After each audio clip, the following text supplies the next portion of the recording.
Су ресурстар маркетинг кәсіпорнында Аманат партиясы Тұран филиалының 48-ші есеп беру сайлау конференциясы өтті.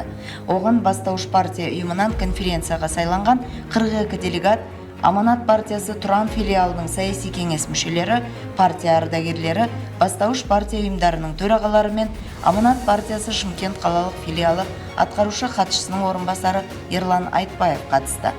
Аманат партиясы Тұран филиалы саяси кеңесінің 2021-2022 жылдары атқарған жұмыстары мен жоспары, сонымен қатар сайлау алды бағдарламаны орындау мақсатында өңірлік жол картасын жүзеге асыру жөніндегі есебі, партия филиалының саяси кеңесі мүшелерін сайлау, сонымен қатар саяси партияның Шымкент қалалық филиалының 47-ші конференциясына Тұран филиалынан делегаттарды сайлау сияқты мәселелер қаралған жиында филиалдың атқарушы хатшысы Бақтыбай Әліпов төрағалық етіп жүргізіп отырды.